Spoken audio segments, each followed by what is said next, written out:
Hello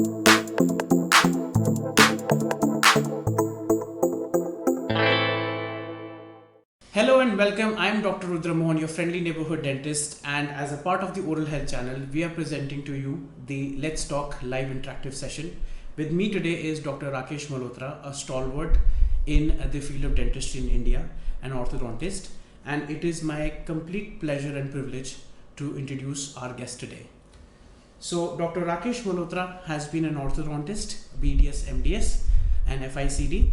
He has been an orthodontist from 1979 from KGMC Lucknow, after which he had a teaching experience in KGMC Lucknow followed by PGI Chandigarh. He shifted to Delhi in 1984, where he started his private practice with his wife and have been practicing since then as Center for Advanced Dentistry in Hemkund Colony, Greater Kailash. And on a personal note, they have been my family dentists for about 3 decades, probably before I was born. And one of both uncle and auntie, as I call them, they have been a very pivotal influence in my professional upbringing, because they have obviously inspired me to become a dentist, a good dentist who practices by a very good ethos. And at the same time, Sir has been very instrumental in me choosing my branch, that is pedontology, that is a specialty of gums, as an MDS, and he encouraged me that it is a beautiful branch and you fall in love with it gradually, and here I am today, very much in love with my subject. So without a further ado, welcome Dr. Rakesh Malhotra. It's been thank you, Dr. Rudra. It's really a pleasure, and first of all, thank you for the kind words about me. I don't know whether I deserve so much of kind attention, but all the same, and it's a pleasure to be talking to you, whatever Thank you so much, experiences I've had.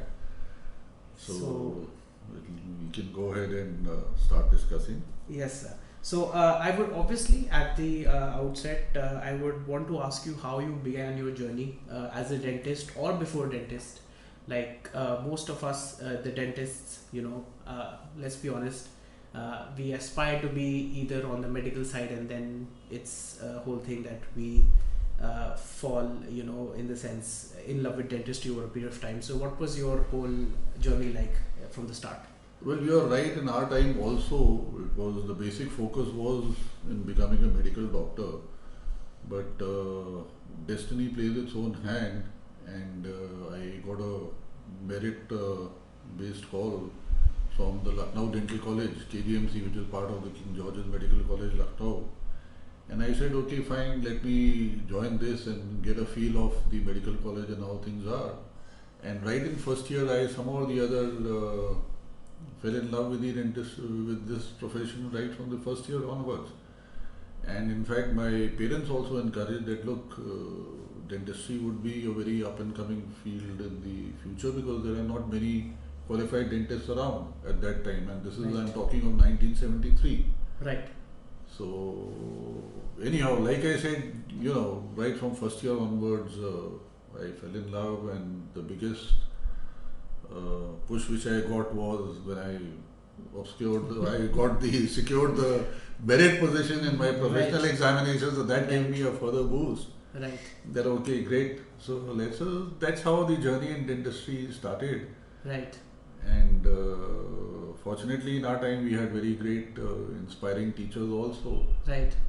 And so the journey started and continued. So did my graduation. Fortunately, did very well. And then my post-graduation also from the Dental College, King George's Medical College in orthodontics. Right. And my first love was teaching, actually. Okay. Teaching and research. But and I taught first at my college KGMC, then at PGI Chandigarh.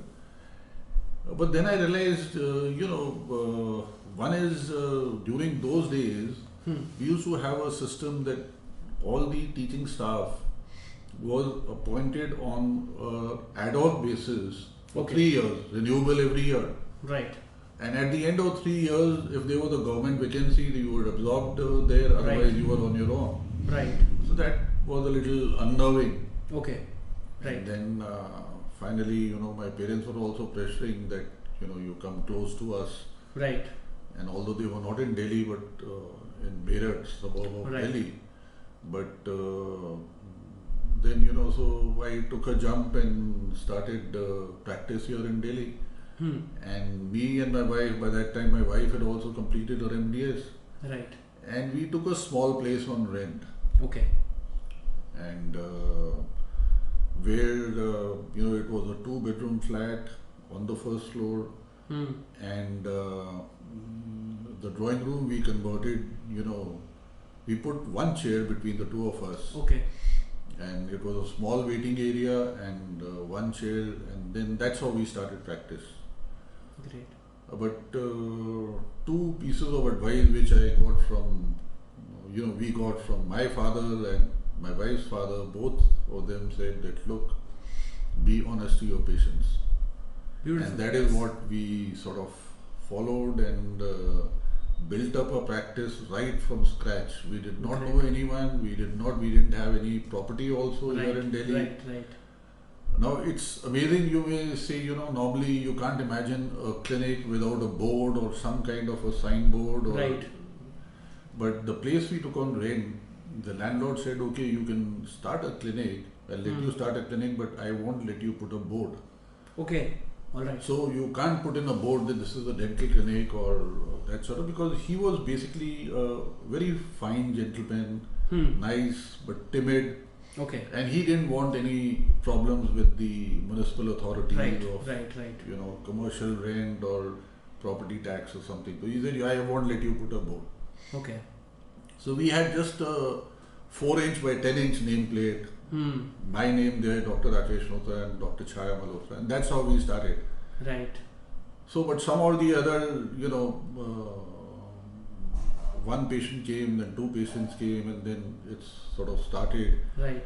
And of course, I would say that some references came from my friends and colleagues. Right. Do you feel, sir, that at the start of any practice, I think friends and family are the biggest support when it comes to building your practice? Oh yes, they can be a big support, because Right. that's how you can Build word of mouth, I guess. word of mouth. In our time, it was purely word of mouth. Right, completely. Purely, completely, 100% word of mouth. If someone suggested a dentist, and Right. if it was convenient to the Right. other person, and depending on who was giving the recommendation, how strong the recommendation was. So unfortunately, some of my students referred cases to me, and Okay. so that's how we started Right. practice. And but it was very difficult initially. One is we had a very, very ordinary clinic. In fact, the landlord said you can't put in an AC also. All right. Okay. So we just had a desert cooler in summers. It used to. Right. But then we were very clear about 2-3 things. One is we are going to be very, very honest in our practice. Right. Now, honest means we have to give the honest advice to the patient. Right. That Completely. this is what you require, and no more and no less. Right. It is as simple as that. Very true. And whatever is in the interest of the patient, that's how we planned his treatment or advised treatment. The other thing very important was, we said that both of us decided, एक बार patient हमारे पास आ जाए, हम उसका ऐसा treatment करेंगे कि वो Right. दोबारा कहीं जाए नहीं. Right. So, Basically. so I mean, of course, we are all educated and we all like to be courteous and refined in our ways. Yes. But sometimes, impatience can come through. So that is a very negative no-no. So that is something which we never showed to the patient. All right. That we are impatient in finishing your treatment and taking up another case, or, Right. So the idea is to give enough time to the patient, give an honest Exactly. opinion, Right. and your competence has to be there, because then only you can give something, a treatment which is at a level much above than what any other dentist is giving. Right. And I can tell you, although there was not much awareness at that time, but still patients could make out, even during those days, patients could make out the difference Right. in the type of treatment which he was getting at clinic A and clinic B or at clinic C. That's what I would want to build up on that. A lot of us don't understand as dentists is that patients are very perceptive. They are very perceptive, and within a few minutes of how you carry yourself, how you greet them, what kind of demeanor you have towards them, how much empathy and the concern that you would want to have for a patient realizes that much faster than you think that they have realized, and that's what I think separates a good dentist and a great dentist, I think. Absolutely, that is very important. You know, what is the most defining moment when a patient comes to you for the first consultation is the moment when you put your hands in the patient's mouth. Right. You know, a mouth is also a very private area, Right. and people are very, very sensitive about and protective about their mouth. Right. So that particular defining moment, the way you put your hands in the patient's mouth and examine his or her teeth, that, you know, carries a lot of weight in the patient accepting you as The whole tangible dentist. experience. So Such. starting from that moment, you have to put your hands in the patient's mouth, Right. which should be gentle, which should be confident, Right. and that I think is a very defining moment. Not many people, you know, sometimes you just, Yes. hurry, you just pull the lip or Yes, very sort of a little roughly or Right. whatever, and then, you know, you just give a hurried checkup. But I think that is something which everyone must Be very cautious about very and cautious about. And, you know, this should be done at every appointment also. yes. You know, It it's should a be a very defining consist- moment and a for the consistent first practice. consultant, but then it has to be there every time. Yes. So it that has it to be very gets built up consistent. in your Right. this thing. And of course, you know, so that's how we sort of built up our practice. Hmm. And then of course there were other things which we'll probably discuss in the Right. course of So, sir, did you? I mean, obviously, everyone faces challenges when we're starting something new, especially a dental practice. But what were the challenges you faced at the beginning of your career as a clinician, and in what context might they be different from what the newer generation of dentists are facing today, probably? So, see, there are I'll tell you the biggest challenge we faced was about awareness of right, dental treatment. right, You know, like I'm an orthodontist. right, So during those days, the moment I said, okay, I have to extract 4 premolars, they would just so patients would just run away.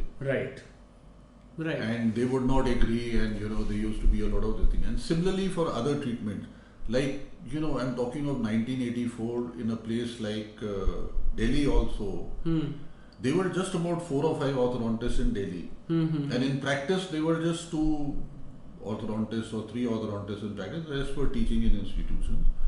And similarly, endodontists, you know, my wife is an endodontist. So there were hardly any couple of endodontists here in Delhi.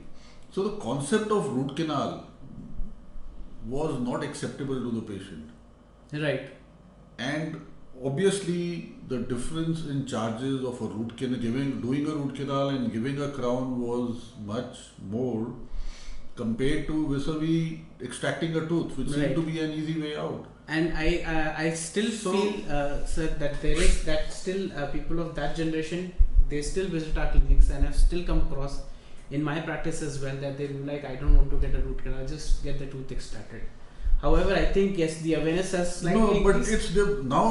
See, at least what we have seen in our practice now is even at 80 years, patients want to save their teeth. Right, that's a good thing. Right, You know, even at 80 years, nahi, I want to maintain because now the awareness level has increased. right, So you know,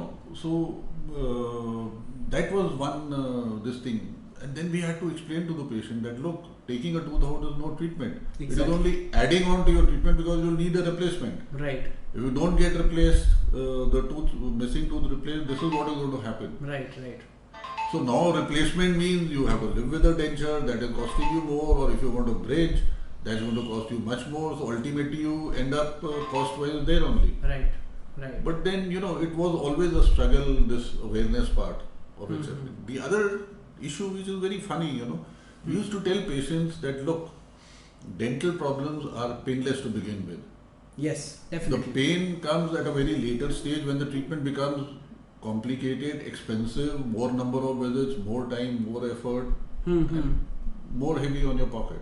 So you should come for 6 monthly checkups Right.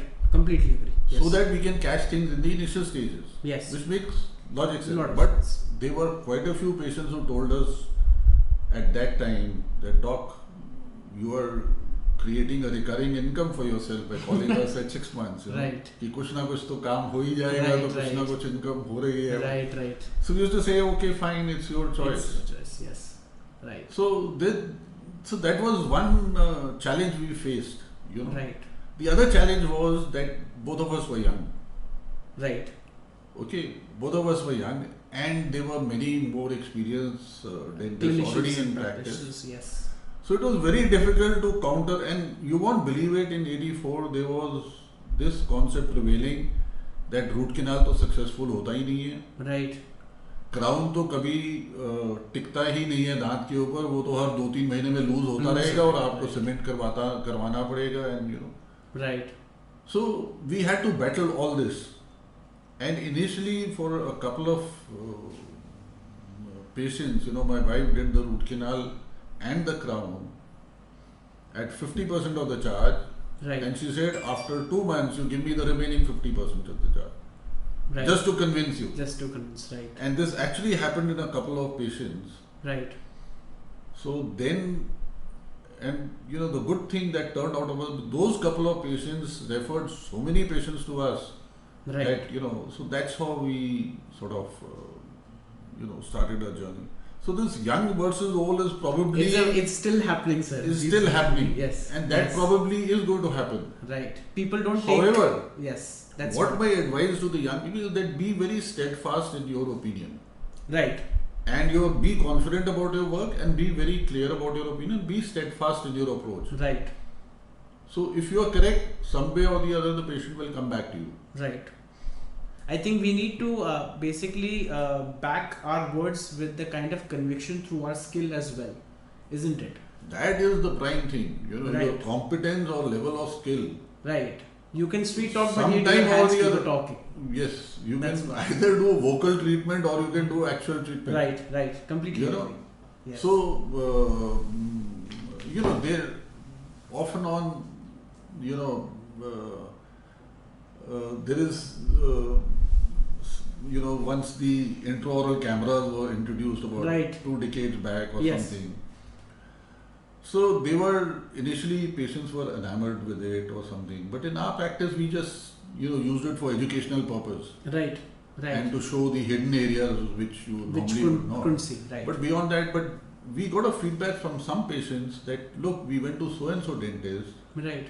and he had this intraoral camera and he sort of spent half an hour Taking talking to us photos. about it Yes, and yes. showing us photographs and all, and after that he spent 10 minutes in the treatment. So doc, and I'm now having pain, so it just struck me that if he had spent 10 minutes with the camera and half an hour with the The treatment, things treatment. would have been probably better. Probably. Yes. So Yes. that perception of focusing on the actual treatment to Is be able to more- give a good result, that is good. very important. Patients are very perceptive. They Yes, will yes. make out, Yes. and even a simple thing like a filling, they'll be able to make out whether you're doing a good filling or a bad filling. Right. That very thing is very important. I would like to reiterate this point to our viewers as well. A lot of us, and I'm not generalizing, but the routine procedures that we do, even if it's a filling, we tend to value them because of the fact of probably the revenue reasons or whatever. But I've had patients myself, if you've done it, even if it's a small filling, and you've first of all made sure that the patient has gotten rid of the sensitivity or any of the symptoms. At the same time, even if it's a small filling and if it's an anterior region, it's a tooth, the facial region, the kind of immense satisfaction you get, despite the fact that the so-called demographic kind of undervalues that it's just a filling. I think that's what we need to focus more on we need to start falling in love with the Look, general dentistry and basic dentistry has to be given the prime Exactly. importance. Everything else comes later on. right. Unless the health of the teeth is not there, Right. Whether it is the heart tissues in terms Yes. of treating cavities and in terms of your periodontal health is not there. So you can't do anything else, you know. Exactly. Right. So, That's completely you know, you do come across cases where some dentists have given bridges on loose teeth without treating the gums. Mm-hmm. But the patient does realize that after some time. And you may have made a quick buck, Right. but then you lost the patient Yes. Yes. for the rest of your life. Yes. And it's not losing one patient, because we should see the one patient means 32 patients, because he's got 32 teeth Hmm. plus his goodwill of his His relatives relatives and and friends reference. and everything, you know. Right. So general dentistry, I always say, is of most importance to do good general dentistry. Right. Number one. Number two is general dentistry can be very, very paying. Right. And there are less complications in general dentistry. Definitely. Right. And it can be, you do a fantastic filling where you can't make out whether a filling has been done or not, and you know, you do all your polishing and everything, and Hmm. you know, you charge whatever you want to. Like, exactly. We will come on the charges, that's a different I want to build. discussion. I want to build Also, on that. see, I'll give you an example. Right. You know, like many a times these days we've seen it with graduates whom we Right. Right. have, you know, who work in our clinic with us and all. Right. Just because you're doing a tooth colored composite filling, which they say is not very, they are not ready to do the proper occlusal carving in that. Right. How is the filling going to last? That's what I. You see, you Yes. can't give a flat class occlusal, 1 right, filling. You right. have to have the custal Right. inclines and Yes. fissures and everything Yes. carved. Yes. That is going to, one is it's going to give comfort to the patient in chewing, Right. especially if it's a big filling. Yes. And also it adds to the life of the filling. Right. Exactly. You know, Yes. so these are things, so it depends on how much pride you take in your work, Exactly. whatever work it is. I- You do a good scaling. Oh, the patients love it. They The love patient- it, and you can charge anything you want Yes. to. Yes. Exactly. It's not, I mean, obviously you won't charge an Lot, exorbitant but amount, whatever, right. but I can assure you, without going into the details, that whatever is the general rate for cleaning or filling, you can charge more than that. Yes. Yes. Provided you are doing good work. Now, let's say what we used to do for cleaning, you know, Hmm. and we still do. Hmm. The patient has come for, has a lot of tartar deposit. Right. We do the cleaning is done in our clinic, whatever. Then we give instructions about oral hygiene Right. maintenance, Right. free of cost, no Exactly. charge. Right. Then we call the patient back after 2 weeks Hmm. For a follow. for a follow-up to see whether his brushing habits have Improved or improved or not. not. Huh. We are not charging for that visit also, follow-up Exactly. visit, but we are building up goodwill. The patient thinks that look, this doctor is genuinely concerned about my Exactly. oral health. Exactly. I would like to add on this two personal things that are associated with Dr. Malhotra and his practice. One thing is, in 2008, I got a filling done from Dr. Chaya, and 7 years later, I had gone back to college for my post graduation, and I had developed some symptoms around that tooth. It wasn't that tooth in particular, and I just informed my HOD there that I have a filling here. Now, as sir talked about how beautiful and everything, if you do a good filling, how it works, she told me, and I'm quoting this, the HOD of the department, by the way, that I cannot find the filling. The filling has been done so beautifully, I cannot clinically perceive it. Let me take an X-ray and then I'll be able to see. She saw the filling on the X-ray. She's like, okay, this is the point. Now that I've seen the X-ray, I can probably correlate it, and I can probably tactily feel it or anything. That's one of the facts that I would obviously want to support what Dr. Malhotra told Abhi about the nature of the work and the routine procedures. Secondly, in my own practice, what sir talks about, the follow-up, my patients love me because of that. Even if it's a 24-hour follow-up, if it's a 15-day follow-up or a month follow-up, I will drop a text to them. Are your symptoms all right? How is the thing? If you've gotten a scaling done, a cleaning done, are you feeling that whatever technique I've told you, has the tartar deposit become less? Are you feeling more fresh in the morning after waking up? And the feedback is probably the most satisfying thing ever. So obviously that's what I wanted to reiterate, the importance of routine practice. Coming to some other topics of discussion that have been posted and been recommended by my contemporaries. Sir, what do you think are the changes in the trends of dentistry that you feel have made it better or worse for clinicians today, if any? Have there been any trends or any changes? We've already talked about definitely the routine practices being ignored and all those things, the routine procedures.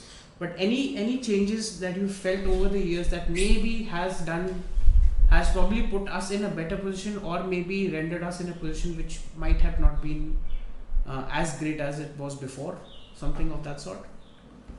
See, both sides are there. One is, of course, we are in terms of technology, availability of materials, and we are in a very, very good position because ultimately what we are doing is giving something artificial to the patient, whether it's a filling or a bridge or an implant or whatever. But now the technology has advanced so much that we can give lifelike restorations and replacements and everything. So similarly in every field of dentistry. So that's one big advantage that is there. The only probably a little disturbing probably trend would be is our impatience to focus on the bottom line of income. Right. That trend is more on the revenue related aspect. Rather than gaining the confidence of and the the patient, goodwill of the patient. holistic nature of the treatment. What we must as a trend, which is how we built up our practices, that you have to build goodwill. Exactly. Right. Now, once you build goodwill, money is a byproduct, it will come. Yes. This trend is now not so much evident as it was in our time, And Do you although think in that our time, this is despite the fact that in our time, the building up of goodwill, basically being honest to the patient and giving him your best possible work, so that he can make out the difference between your treatment and any other else. Right. But it was, mouth to mouth or word by word of mouth reference we used to get, So that was a very limited this thing. So now, of course, patients can give you reviews and all everything. those things. Right. Now this can be a double-edged sword. Yes. Because the reviews can be good also, and it can be bad also. And so we generally tend to focus on the bad ones more. Yeah. That's also. So that also something, this trend now we have to be very careful about, because if a patient, probably 4 decades back, the patient would talk amongst 2-3 friends, uske paas that went to the dentist, he wasn't that great. Right. But now that person can post it on social media. Right. And you get a bad or a good review to so many more people. Yes. So, the reach is increased. Yes. So that is something we have to be very, very careful about. Right. And although in our time probably the trust of the patients was more.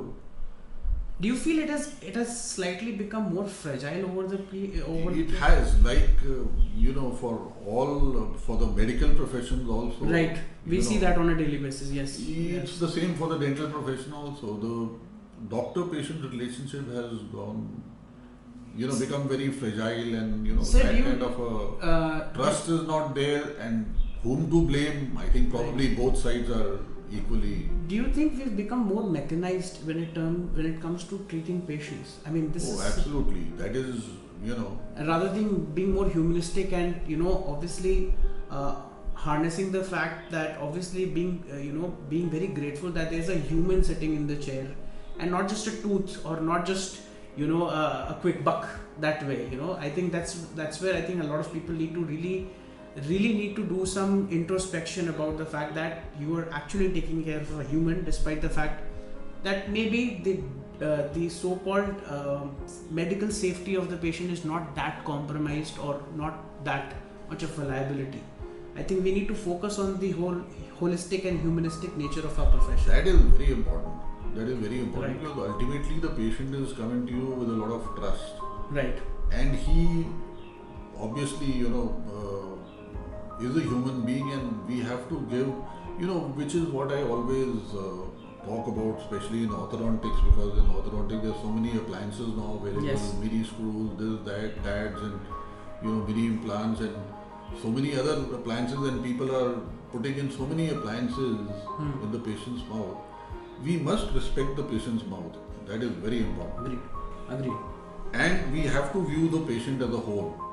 Now, this is something which is, even the medical profession is Kind of losing touch with. yeah, because they are, doing treatment based on tests Rather than the actual rather than on physical the actual examination. disease, or Right. so they are treating tests, not the disease or not the individual.